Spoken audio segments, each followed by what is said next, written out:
UT के अंदर sir, UT के अंदर सिर्फ छह मंत्रालय हैं, बोझ ज्यादा है। मैं चाहता हूं कि विपक्ष के लोगों को भी मंत्रालय बांट दिए जाए। उन्होंने ट्रांसपोर्ट की बात की, ट्रांसपोर्ट है, एक डिपार्टमेंट उनको दे दीजिए। माइनिंग बेहतर जानते हैं, दे दीजिए। शराब के ठेके हैं, उनको दे दीजिए। इनको भी एडजस्ट करके चलिए सुन लीजिए। टेक्नोलॉजी होनी चाहिए। मैं मिनिस्टर साहब को बोल रहा हूं, टेक्नोलॉजी अगर हॉस्टल की बात हो रही है तो हॉस्टल को चेक करने की टेक्नोलॉजी यहां पर होनी चाहिए। ऑन स्पॉट पता चलना चाहिए कि डॉक्टर ने यूनिफॉर्म पहनी है, क्या वो डॉक्टर ड्यूटी पर है।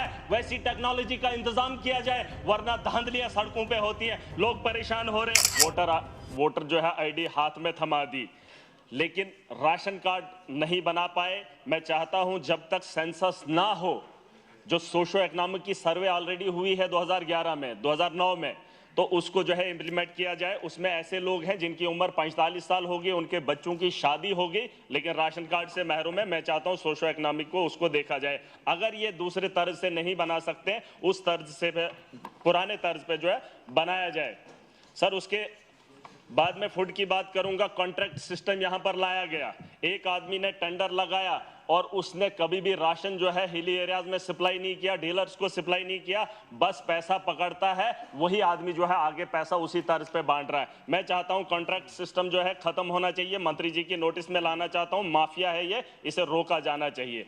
उसके अलावा सर, राशन कार्ड बनाए इन्होंने, 60 और 40 का रेशो बनाया, जिसमें 38% जो था वो एनपीएचएच था और 60% पीएचएच था। मैं चाहता हूं जो 2% एक्सक्लूजन में था, कुछ गांव ऐसे हैं, कुछ इलाके ऐसे हैं जहां एक्सक्लूजन में लोग नहीं फाल करते हैं, लेकिन जानबूझकर जबरदस्ती उनको डाला गया। मैं चाहता हूं पीएचएच की कैटेगरी ज्यादा है, आप भी जानते हैं बेरोजगारी बढ़ गई है, तो फिर पीएचएच में कमी क्यों आ रही है। 70% तक इसे पहुंचाया जाना चाहिए। और एक्सक्लूजन में हमारे हिली एरियाज में कोई भी फाल नहीं करता है। जो 38 था उसे जो है 2% एक्सक्लूजन किया था। मैं चाहता हूं 30 पूरा जो है 70 और 30 में इसे जो है बराबर किया जाए।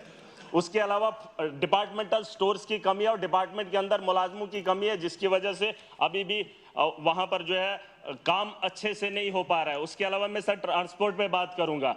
बस सर्विसेज हर जगह होनी चाहिए। अगर महिलाओं को फायदा मिलना है तो बस सर्विसेज को जो है आरटीसी बसेस को बढ़ाया जाना चाहिए। और हर रूट पे टैक्स का माफिया है सर, माफिया है। यहां पर अर्बन लोकल बॉडीज ने पिछले दिनों ऑर्डर निकाला, आज भी हाईवेज पे शरेआम लूट हो रही है। Sir, police law and order को देखती है, लॉ एंड ऑर्डर को एडमिनिस्ट्रेशन डोडा की कॉपरेट कर रही है। दो आदमियों को रोकने के बजाय आवाम को रोकना चाहती है, उन्हें लूटते हुए देखना चाहती है। मैंने वहां के एडमिनिस्ट्रेशन से बात की है। मैं चाहता हूं सीएम साहब भी ये नोट करें कि अगर पुलिस और एडमिनिस्ट्रेशन दो आदमियों के लिए खड़ी हो सकती है और आवाम को लूटने देना चाहती है, ऑर्डर भी निकला है, तो मुझे शर्म आती है कि मैं आज इस हाउस का हिस्सा होने के बावजूद भी एडमिनिस्ट्रेशन की तानाशाही देख रहा हूं। इसके ऊपर कार्रवाई होनी चाहिए।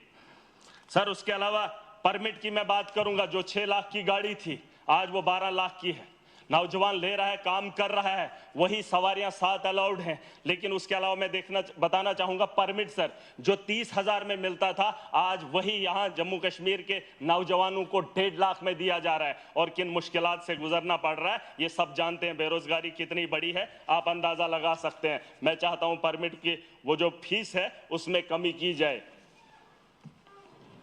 और उसके अलावा सर, मैं चाहता हूं ट्रांसपोर्ट के अंदर कश्मीर कनेक्टिविटी हो रही है रेल से, जम्मू कनेक्ट है। मैं चाहता हूं खिताई चिनाब और पीर पंजाल बचता है। सर, जितने हादसा, जितनी मौतें मिलिटेंसी के दौर में हुई, उससे ज्यादा हमारे खिताई चिनाब और पीर पंजाल में हादसा का शिकार होते हैं। गाड़ियां चिनाब में गिरती हैं और खाई से उतर जाती हैं। 2 इलाके हैं, पीर पंजाल और खिताई चिनाब, ये पहाड़ी इलाके हैं। इसमें जानी नुकसान इन्हीं हादसा की वजह से होता है। आने वाले कल के लिए सर मैं बात खत्म कर रहा हूं, अभी तो यूथ सर्विस है सर, मैं खत्म कर रहा हूं। मैं चाहता हूं आने वाले कल के लिए ट्रेन का इंतजाम इधर भी किया जाए। अगर शिमला जा सकती है तो हमारे इन इलाकों में भी। यूथ सर्विसेज की बात करूंगा सर, 2 ग्राउंड, मेरे एक भाई ने बहुत अच्छी बात कही, 2 ग्राउंड होने चाहिए कश्मीर के अंदर, एक जम्मू के अंदर, जहां इंटरनेशनल मैचेस खेले जाएं। वरना तो मोदी जी ने गुजरात के अंदर इतना बड़ा, जहां 1 लाख लोग बैठ सकते हैं। क्या जम्मू कश्मीर के अंदर इंटरनेशनल मैच नहीं होना चाहिए? उसके लिए अब सरकार इंतजाम करे और आने वाले कल में जब यहाँ टीमें आएंगी तो दुनिया ये देखेगी और कश्मीर की खूबसूरती को भी जानेगी। इसके अलावा सर, साइंस एंड टेक्नोलॉजी की बात हो रही है।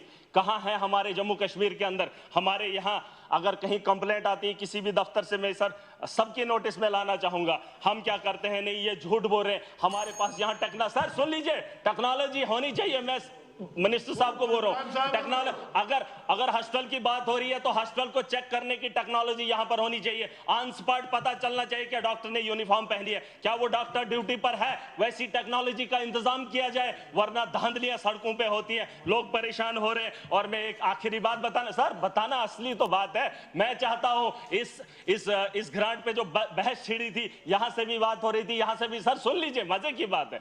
अब मंत्री जी को इतना बोझ सर, यूटी के